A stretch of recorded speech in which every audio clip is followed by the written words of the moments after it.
Modern combat is fast, chaotic, and unforgiving. U.S. soldiers serving in Iraq, Afghanistan, and other conflict zones have faced ambushes where survival odds can drop to nearly zero in seconds. Small arms fire, rocket-propelled grenades, and improvised explosive devices have been responsible for thousands of casualties over the past 2 decades. An ambush typically unfolds in 2 stages: an initial shock attack to pin down a unit, followed by concentrated fire meant to overwhelm or flank them.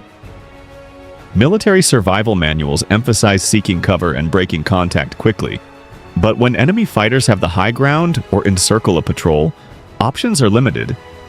It was in one such impossible moment that a young American soldier, whose name is kept private in faith-based testimonies, found himself certain he would not make it out alive.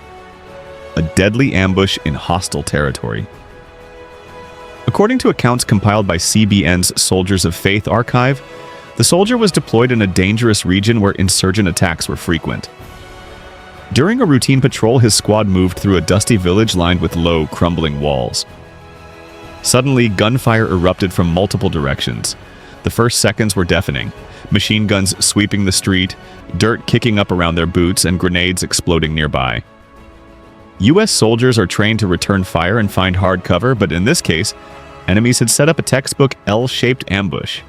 A classic tactic where fire comes from a long, concealed line and traps the patrol in a kill zone. "I knew in my heart we wouldn't make it out alive," he later said. The team scrambled behind rubble as rounds zipped overhead. And then came the sound that chills even veterans: the hollow whoosh of a rocket-propelled grenade being fired. RPG-7s, widely used by insurgents, are notoriously deadly at close range. The weapon fires a rocket that self-stabilizes and detonates on impact, capable of destroying vehicles and penetrating walls. With their patrol exposed and the RPG seemingly locked onto their position, the soldier believed he was seconds from death. A cry of desperation and a promise. It was in that frozen instant, surrounded by chaos, that he prayed, "God, if you're real, save me. And if you do, I will serve you for the rest of my life." The words were not rehearsed. They were an instinctive plea born of fear and hopelessness. Many soldiers have described similar foxhole prayers. In fact, surveys by the U.S. Army Chaplain Corps have found that even self-described skeptics often pray in combat. The sudden awareness of mortality strips away intellectual barriers. This soldier's prayer echoes one of the most famous modern survival stories, that of Air Force Captain Scott O'Grady. In 1995, O'Grady's F-16 fighter jet was struck by a Bosnian Serb surface-to-air missile, forcing him to eject over enemy territory.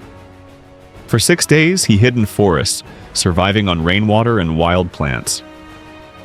In his memoir, Return with Honor, O'Grady recounts praying constantly and promising his life to God if he survived. He was eventually rescued by U.S. Marines in a daring mission. Both O'Grady and this unnamed soldier faced certain death and turned to prayer, a moment of surrender when survival seemed impossible.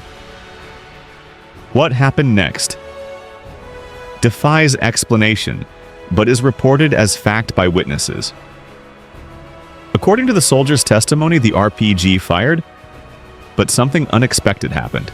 Instead of striking its intended target, it veered away and detonated harmlessly in the sand.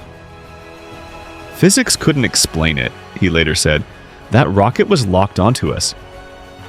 But it just turned." It's important to note that RPGs are not precision weapons. They rely on a simple gyroscope and can sometimes miss if the shooter jerks, wind alters the trajectory, or the fuse malfunctions. Military analysts say misfires do occur, but to soldiers caught in that moment, a sudden miss can feel like the hand of fate.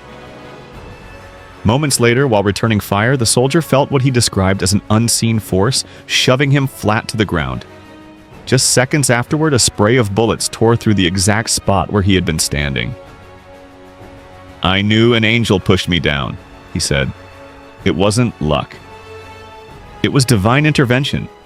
To a secular observer, this could be explained by instinct, muscle reaction, or pure chance. But for the soldier, the timing was too precise to dismiss. His comrades, who witnessed the event, were reportedly stunned as well. Fighting through and breaking free. The firefight didn't end immediately. Ambushes can last minutes or longer as attackers try to finish their kill zone trap, but somehow the squad managed to regroup and push through enemy fire. Military training teaches teams to break contact by returning suppressive fire and moving in short bursts. In this case, their ability to escape was later described as against all odds.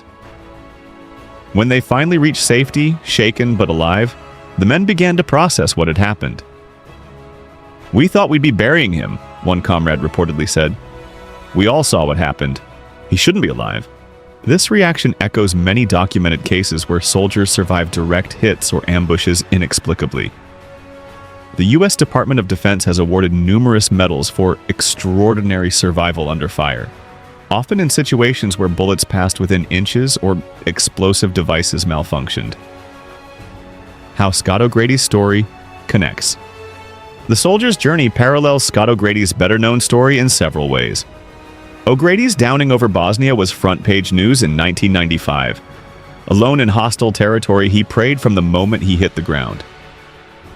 "I prayed constantly for strength, for courage, for deliverance," O'Grady wrote in Return with Honor. When Marines finally rescued him after 6 days, his first public statements included gratitude to God for his survival. O'Grady's case is historically documented and widely reported by outlets including The New York Times and CNN. It highlights how prayer and faith can become lifelines in life-threatening moments, even for trained, highly skilled service members. By referencing O'Grady's story, the soldier frames his own survival within a broader pattern. Soldiers who, at death's door, cry out to God and walk away forever changed. Returning home a changed man. When the deployment ended and he returned home, the soldier kept the promise he had whispered under fire. According to CBN, he began attending church regularly, sharing his story at veterans groups and faith gatherings.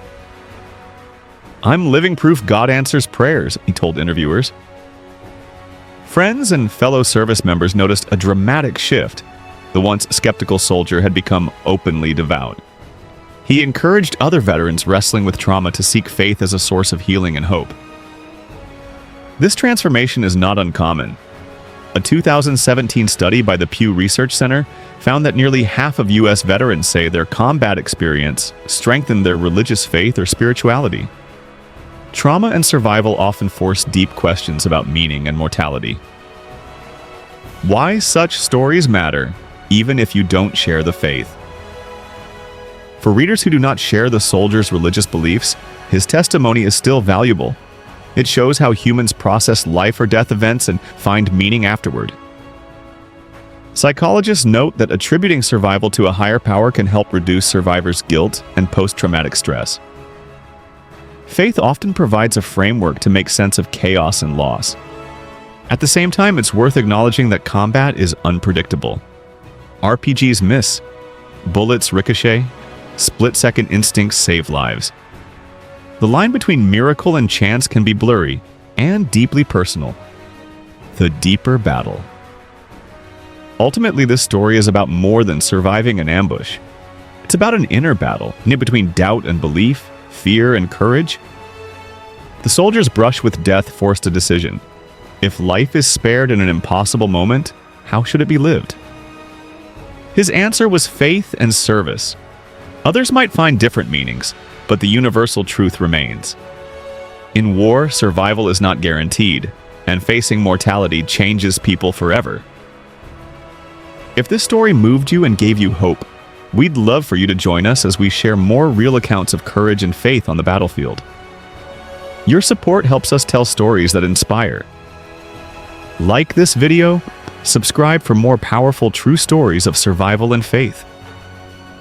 Until next time, stay strong, stay hopeful, and never forget that even in the darkest moments, light can break through.